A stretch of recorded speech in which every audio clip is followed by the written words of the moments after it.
안녕하세요. 성경 클릭입니다. 오늘은 조용히 질문 하나를 드리며 시작하고 싶어요. 성경을 몇 번이나 읽으셨습니까? 한 번? 두 번? 10번? 우리 영상 댓글 중에 26번 읽으신 분 있으세요. 정말 대단하신 분이세요. 그 자체로 큰 박수 받으셔야 하지 않을까요? 그런데 수십 번을 읽어도 여전히 흐릿하지 않으세요? 읽었는데 기억이 안 나요. 아는데 설명은 못 하겠어요. 읽고 또 읽는데 왜 이렇게 어렵죠?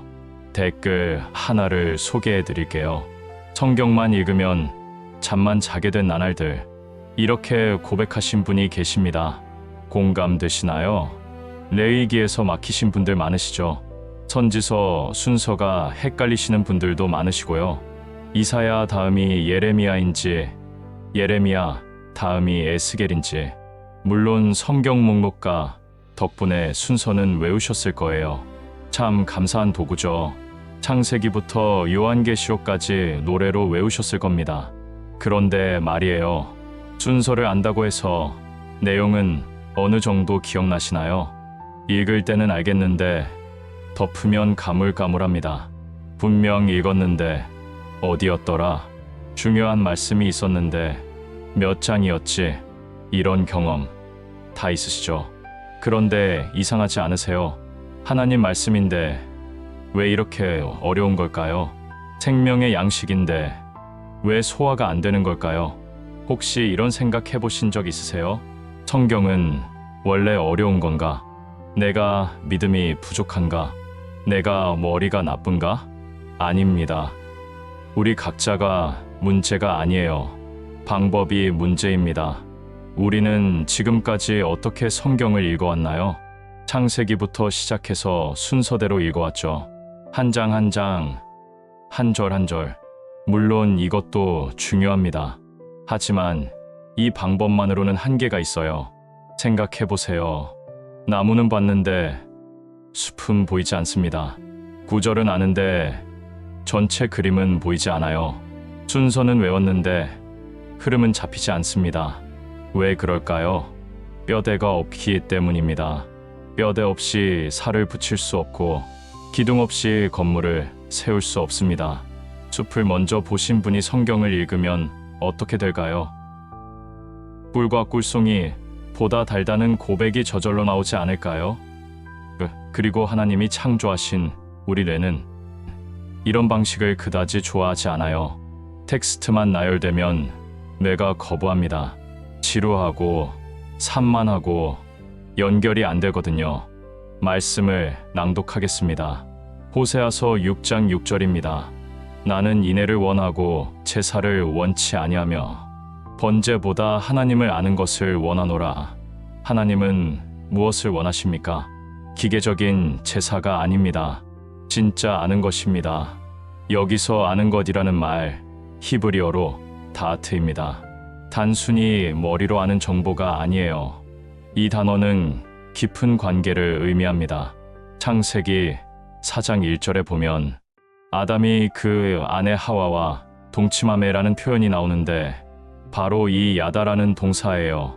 부부가 하나 되는 그 깊은 친밀함을 뜻합니다. 그러니까 하나님이 원하시는 건 정보로 아는 게 아니라 관계로 아는 거예요. 경험으로 깨닫는 것입니다. 마음으로, 삶으로 체득하는 거예요. 성경도 마찬가지입니다. 억지로 외우는 게 아니라 진짜 이해하고 기억하는 거예요. 관계처럼 자연스럽게 아는 겁니다. 이 문제는 어제 오늘 일이 아닙니다. 교회사 2000년 동안 계속된 문제예요. 중세 시대에는 평신도가 성경을 볼 수조차 없었습니다. 당연히 어려웠죠. 그런데 구텐베르크의 인쇄술이 발명되고 종교개혁이 일어나면서 달라졌어요. 평신도 한 사람 한 사람의 손에 성경이 주어졌습니다. 500년이 지난 지금 여러분 댁에는 성경이 몇 권씩 있지 않으세요? 그런데도 여전히 어렵습니다. 왜 그럴까요? 성경은 많아졌는데 방법은 안 바뀌었기 때문입니다. 방법을 바꾸지 않으면 결과도 안 바뀝니다. 같은 방법으로는 같은 결과만 나와요. 10년 후에도 100년 후에도 마찬가지일 겁니다. 그렇다면 어떻게 해야 할까요? 사실 답은 간단합니다. 내가 좋아하는 방식으로 배우면 돼요. 과학적으로 어려운 이야기가 아닙니다. 상식이에요. 질문 드릴게요. 친구 얼굴을 어떻게 기억하시나요? 일부러 외웠나요? 아니죠. 그냥 떠오르잖아요. 생일날을 기억하시나요? 첫사랑을 기억하시나요? 좋아하는 영화 장면을 기억하시나요? 억지로 외운 게 아니에요. 자연스럽게 기억되는 겁니다. 왜 그럴까요? 내가 좋아하는 방식으로 저장되었기 때문입니다. 첫째, 이미지로 기억하는 거예요. 뇌과학 연구 결과를 보면 이렇습니다. 뇌는 이미지를 텍스트보다 6만 배나 빠르게 처리해요. 그리고 3일 후, 텍스트 기억률은 10%, 이미지 기억률은 65%입니다. 6배 이상 차이가 나요. 예를 들어볼까요? 과일나무 하나 떠올려 보세요. 탐스러운 과일이 주렁주렁 달려있는 나무. 이 이미지 하나면 창조와 타락 시대를 기억할 수 있어요. 에덴 동산의 선악과 나무를 떠올리면서요. 설명 듣고 한번 보면 잊히지 않습니다. 둘째, 이야기로 기억하는 거예요. 연구 결과를 보면 이야기 구조로 전달된 정보는 단순 나열보다 기억률이 22배나 높아요. 왜 그럴까요? 우리 뇌는 이야기를 좋아하거든요. 영화 줄거리는 기억나는데 전화번호는 기억 안 나잖아요. 성경도 마찬가지예요. 모세가 갈대 상자에 담겨서 공주가 발견하고 자라서 부르심 받고 홍해를 건너고 이렇게 이야기로 연결하면 영화처럼 자연스럽게 기억됩니다. 그런데 여기에 그림 스토리 연상법을 더하면 어떻게 될까요? 놀라운 일이 일어납니다. 아기 모세가 공주에게 발견된 것. 출애굽기 2장, 하나님의 부르심 3장, 열재앙 시작 7장, 유월절 어린 양 12장, 홍해를 건넌 사건 14장, 만나와 메추라기 16장, 십계명 20장, 성막 건축 25장, 금송아지 사건 32장. 이렇게 중요한 장들이 억지로 외우지 않았는데 기억됩니다. 몇 가지 설명만 들으면 자동으로 떠올라요. 헷갈리지도 않습니다. 왜 그럴까요? 이야기와 이미지가 결합되었기 때문입니다. 그런데 한 가지 더 말씀드리고 싶은 게 있어요. 이 방법은 성경뿐만 아닙니다. 일반 학문을 공부하고 기억하는데도 놀라운 효과가 있어요. 역사를 공부하든 과학을 공부하든 뼈대를 세우고 이미지로 연결하고 이야기로 엮으면 훨씬 쉽게 기억됩니다. 제 경험상 이 방법을 익히시면 다른 분야 공부할 때도 큰 도움이 되실 거예요. 특히 학생 자녀를 두신 분들, 아이들에게 이 방법을 가르쳐 주세요.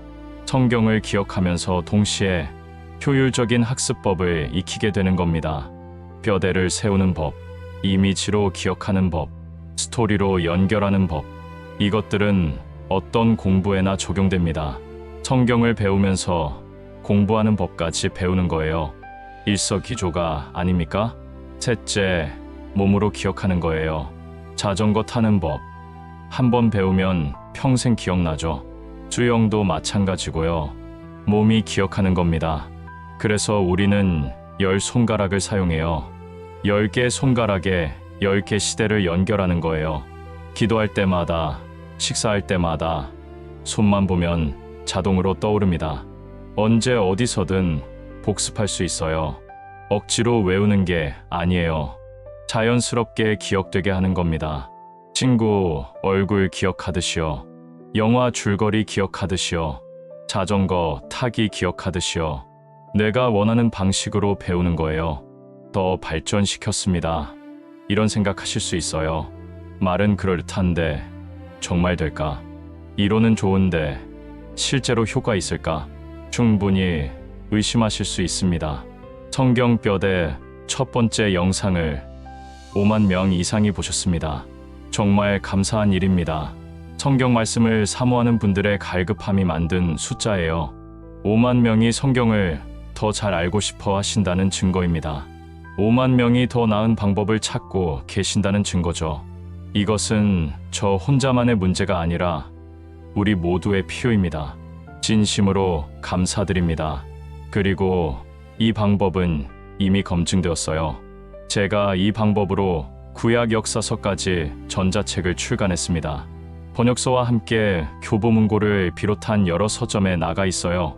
이론만 말하는 게 아니라 실제로 적용하고 완성한 겁니다. 그런데 성경 클릭은 거기서 멈추지 않았어요. 더 발전시켰습니다. 영상으로 더 쉽게, 더 체계적으로 여러분과 함께 만들어가고 있습니다. 그래서 제게는 큰 비전이 있어요.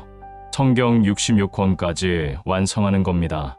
창세기부터 요한계시록까지 모든 책의 핵심을 쉽게 기억하는 시스템, 이것을 여러분과 함께 만들어가고 싶습니다. 물론 쉬운 일은 아니에요. 하지만 여러분이 함께 해주신다면 충분히 가능한 일입니다. 참여해주시고 경험해보시고 댓글로 나눠주세요. 여러분의 한마디 한마디가 이 프로젝트를 완성시킵니다. 댓글을 몇 개 소개해드릴게요. 최소 10번 이상씩 보려 합니다. 손녀에게도 가르치겠습니다. 식사 대접하고 싶을 정도로 유익합니다.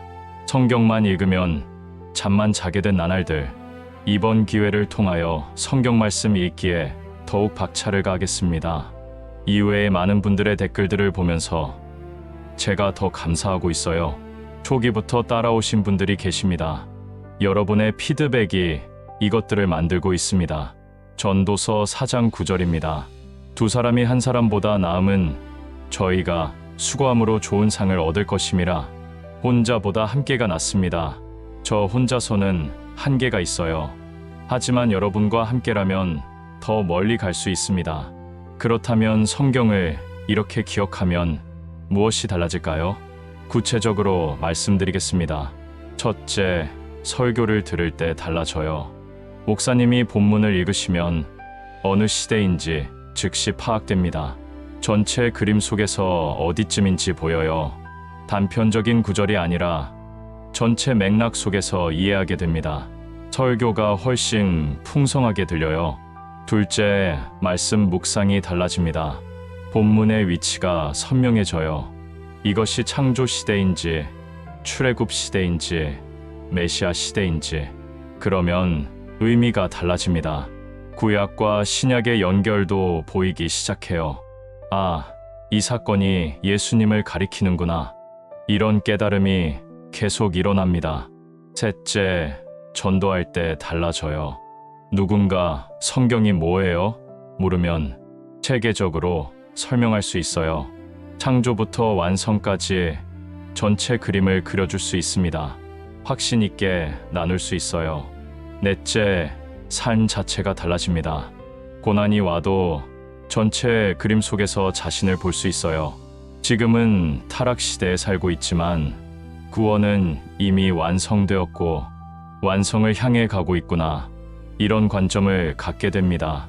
하나님의 구원 계획 안에서 위로받아요. 한 가지 분명히 말씀드리고 싶어요. 신학적 해석은 신학자들과 목회자들의 영역입니다. 깊이 있는 교리 연구, 정확한 원어 분석, 신학적 논쟁들, 이것은 전문가들이 해야 할 일이에요. 잘못된 해석은 또 다른 문제를 야기하니까요. 그런 부분에 대해서는 겸손히 배우는 자세가 필요합니다. 하지만 성경의 뼈대는 다릅니다. 전체 흐름을 아는 것, 기본 골격을 파악하는 것, 핵심 사건들이 어디에 있는지 기억하는 것, 이것은 모든 하나님의 자녀들이 가질 수 있는 권리예요. 아니, 권리가 아니라 필요입니다. 생각해보세요. 출애굽기 몇 장에 있는 말씀이더라. 선지서 어디쯤 있었는데, 분명 읽었는데 어디였지? 이런 경험 다 있으시죠? 그런데 우리가 진짜 원하는 게 뭘까요? 장 번호 외우는 거?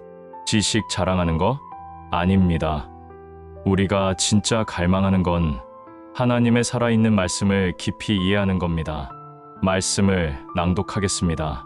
히브리서 4장 12절입니다.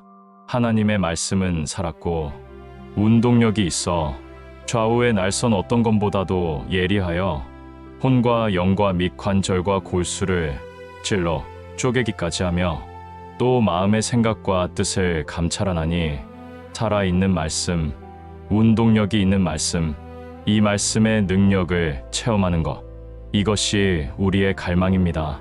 종교개혁자들이 목숨 걸고 외쳤던 솔라 스크립투라, 오직 성경, 이 고백이 입술의 구호가 아니라 삶의 실제가 되기를 원하는 거예요.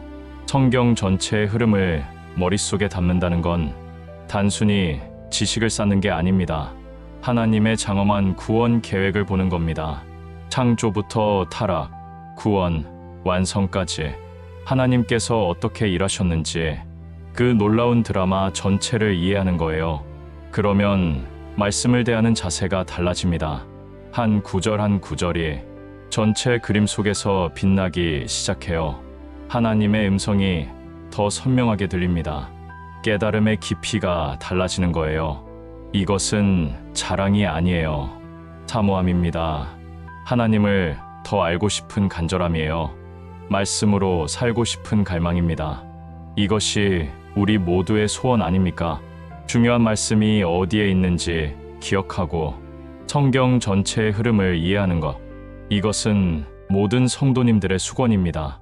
오랫동안 우리가 바라왔던 일이에요. 그런데 만약 성경의 뼈대를 쉽게 기억하는 방법이 있다면, 성경의 흐름을 파악하고 담아두는 방법이 있다면, 그것도 평생 기억할 수 있는 방법이라면 어떻게 하시겠어요? 한번 배워두면 10년이 지나도 20년이 지나도 손가락만 보면 자동으로 떠오르는 방법이 있다면요. 저는 이것이 가능하다고 믿습니다. 이미 어느 정도 경험했고 증명했으니까요. 그런데 한 가지 분명히 말씀드리고 싶어요. 우리가 핵심 장, 중요 장을 기억한다고 해서 다른 말씀들이 덜 중요한 게 아닙니다. 절대 아니에요. 말씀을 낭독하겠습니다. 마태복음 5장 18절입니다.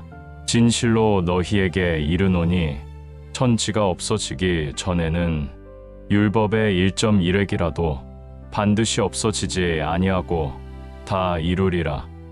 1.1획, 점 하나, 획 하나까지도 소중합니다. 하나님의 말씀은 한 글자도 가볍지 않아요. 우리가 뼈대를 세우고 핵심 장들을 기억하는 것은 끝이 아니라 시작입니다. 여기서부터 확장하는 거예요.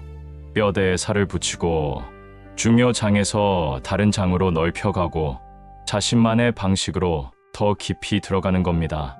이 방법은 얼마든지 확장 가능합니다. 뼈대를 익히시면 거기서 멈추지 마세요. 자신만의 이미지를 더하셔도 좋고 자신만의 연상법을 만드셔도 좋아요. 창의적으로 적용하실 수 있습니다. 우리가 제공하는 건 시작점이에요. 여러분 각자가 자기만의 방식으로 발전시켜 나가는 겁니다. 그래서 오늘 권유드리고 싶어요. 한번 참여해 보시지 않으시겠어요? 첫 번째 영상부터 차근차근 따라오시면서 직접 경험해 보시는 겁니다. 과일나무 하나로 창조와 타락을 기억하고 10손가락으로 10시대를 기억하고 그렇게 하나씩 쌓아가는 거예요. 그리고 한 달 후, 석 달 후에 이 방법이 정말 효과가 있는지 여러분 스스로 판단해 보시는 겁니다.